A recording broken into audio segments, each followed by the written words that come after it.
Dobrý den, vážení diváci. Vítejte zpět u našeho pořadu Bez slipů. Dnes je speciální vydání, jmenuje se Bez ponožek také. Prostě slékáme tu naše hosty takzvaně do naha.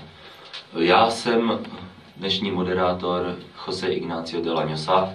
A já bych se dovolil taky představit, já jsem moderátor Marcus Aurelius. Ano, po reklamách jistě se vám naše reklamy líbily, trošku koktám, já jsem si trošku přihnul před natáčením. Dnes tu máme hosta speciálního a velice významného. Bylo to před chvílí pan Jan, jak se to jmenoval, kolego? Jan Procházka. Jan Procházka, omlouvám se, Jan Procházka. Publikum bych poprosil, ať se zdrží projevu, nebo... Ano, ale abych publikum rázně ještě jednou se něco takového stane a necháme vás vyvést ochranku. Ano, přátelé, já bych poprosil, aby publikum bylo v klidu. Jinak vás budeme muset nechat vyvést. Děkuji. Ale byl to chodem. Čili dnes tu máme velice významného hosta. Já bych ho poprosil, aby si sundal tu čepici, kterou pravděpodobně ukradl. Ano, tak už to v podstatě vyšlo to na světlo boží. Je to tady pan Michal M. Budeme mu říkat pan MP třeba. Právě ukázal svou profesi, čím se živí. Je to kleptoman a vyléčený alkoholik a narkoman. Dobrý den, pane Michal. Pardon, pane MP. Jak jste se dostal vlastně k drogám? No tak se mnou se to táhlo už od základní školy. Problémy na základní škole? No, byly, no. Jaký jste měl prospěch, jestli byl průměrný, dobrý nebo špatný? Velmi špatný. Velmi špatný. Ano, bylo to fakt hrozné. A kdy jste přišel na to, že jste kleptoman? Ono to bylo... Kdy jste si to přiznal vlastně? Jen tak náhodou jsem to zjistil, když jsem měl pokoj plný cizích věcí. Ano. Tak to je velice zajímavé zjištění. Zděsilo vás to, nebo jaké byly vaše pocity, když jste to zjistil? Bylo to velmi zajímavé, ale vracet už jsem to nechtěl. Já jsem to nechtěl, tak co jste s tím udělal? Leží vám to tam dodnes, nebo? Takže něco jsem prodal a vyhnal peníze. Na drogy. Na drogy počítal, no. Ano, je to smutná historie, ale přesto, jaký byl váš největší úlovek jakožto kleptomana? Já třeba osobně můj největší úlovek byl minulý týden sandák 55 cm. Takže jestli vy jste třeba... Ne, tak můj největší úlovek to bylo... Já bych znovu poprosil, aby se publikum uklidnilo. Já bych publikum poprosil, aby se uklidnilo, nebo kurva nakopene to prdel, že vyletí. A ještě jednou budete trestat pouze, když řekneme. Pane MP, neměl jste s tím třeba problémy doma? Co na to vaše přítelkyně, manželka? Nebo s čím jste to vlastně byl? Snad pes? Psovi to nevadilo? Psa jsem někde ztratil. On radši asi zdrhnul. Neukradl jste ho náhodou sám sobě? Ne, neukradl. A já bych teďka nyní trošku odbočil od té kleptománie a... Samozřejmě, Marku Aurelie, ty můžeš vždycky. Já můžu, děkuji. Děkuji. Tak teď jste mě trošku dostali, já jsem tleskal tady kolegovi, my se máme rádi, my jsme kamarádi. Velice dobří kamarádi, ale já bych zpět tady k panu MP. Kdy jste se poprvé setkal s drogou a kde, při jaké příležitosti? No tak to bylo asi 10 let zpátky, kdy jsem nějakému drogovému dealerovi nechtěl kradat kufr. Já bych pouze podotknul, že panu MP je dnes 15 let, slaví 15 dní dneska, já blahopřeji. Já taktéž, pane MP, ano. Zaslouží si to mohutný potlesk. Ano. A já bych navázal na to, když jste se poprvé setkal s drogou, když jste se poprvé setkal se svou přítelkyní. To už si nepamatuju. Už je to dávno. Někde ukradl. Já bych opětovně... Já už toho mám dost. To publikum prostě. Ale, no tak, pane kolego.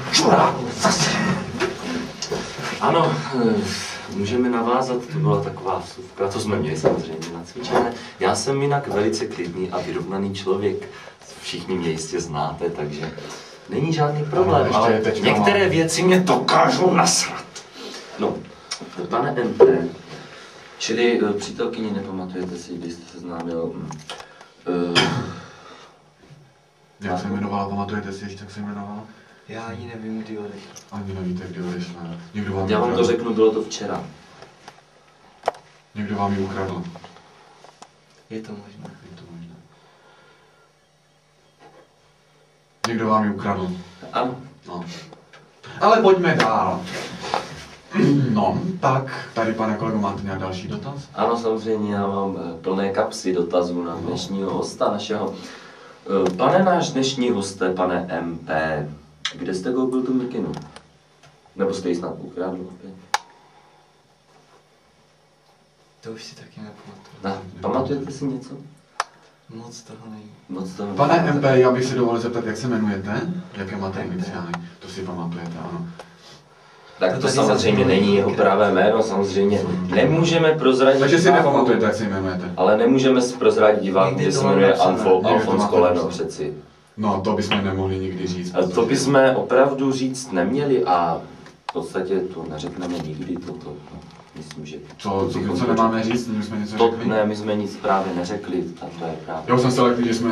Ne, to, že se jmenuje Alfons Koleno, to To bychom bychom nikdy neřekli přece, ano. Takže No. pane MP, jinak, co vy a váš sexuální život? Ovlivnily to Užíváte nějak Adidas? drogy, třeba, myslím, potenci? Jako stalo se vám taková ta nepříjemná zkušenost, co známe všichni, kromě mě, že by se vám jaksi panáček jaksi nezasaltoval? Nevzpomínáte si. To se vám nestalo. Takže drogy evidentně, takže to, co píšou vlastně na všech, nebo všichni odborníci říkají, že to ovlivňuje potenci, vy to vyvracíte. Ano. Ano, údajně jste prý včera vyvrátil svůj oběd. To je také pravda? To není pravda. To není pravda. To ne. A jaké je vaše nynější zaměstnání, jestli nějaké máte? Já se živím tím, co jsem. Živíte se tím, to jsem, takže A co gigolo. jste? Ano, Já údajně rozprodávám ty věci, které se mi za ty léta... stále. Ano, za ty léta, ano, přeci jenom je to dlouhá doba, těch 15 let. Takže si myslím, že to se vám... Ano, údajně jste kradl už i v kolébce, je to pravda? Já bych to uvedl na pravou míru, to bylo spíš v kočárku. A v kočárku. Kočárku. Vy jste ukradl, tuším, nějaký porodnický stůl, myslím, z porodnice, kdy... Když jsem jel v kočárku, tak vždycky tam nějaké okolní kočárky jsem tam něco vzal s nich. A pak jste se, tuším, i setkal se svou přítelkyní, že jste nechtě ukradl Její panenství. její panenství, no. V kočárku. To nebylo, nevím, jestli to bylo v kočárku, ale údajně jste jí ukradli její panenství. A tak jste se seznámili. Je to možné. Je to možné. Ano, tak samozřejmě pan MP, je to pro něj těžké. Bohužel potlesk není na místě momentálně, ale je to pro něj těžké. Já bych panu MP asi poděkoval, jestli Marku Aurelie máš ještě nějaký... Já bych teďka nyní, když nám opětovně naše publikum se tak velice zapojilo. Ano, to je správné. Já ale bych tak- zase dal slovo našim hostům publiku. Ano, tak vybereme třeba tady pana Alfonze. Dobrý den, pane Alfonzi. Já vám tady předávám mikrofon a ptejte se na co chcete. Ano, zeptejte se, na co chcete našeho hosta. Nemá žádný, bez skrupulí.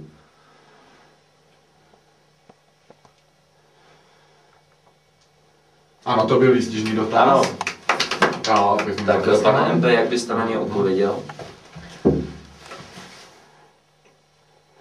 Ano, tak No, to byla... myslím, že vyčerpávající odpověď. Tak já si myslím, že teď bychom to mohli zakončit. Pane MP, my vám děkujeme za návštěvu v našem pořadu. A prosil bych po natáčení vrátit tu peníženku.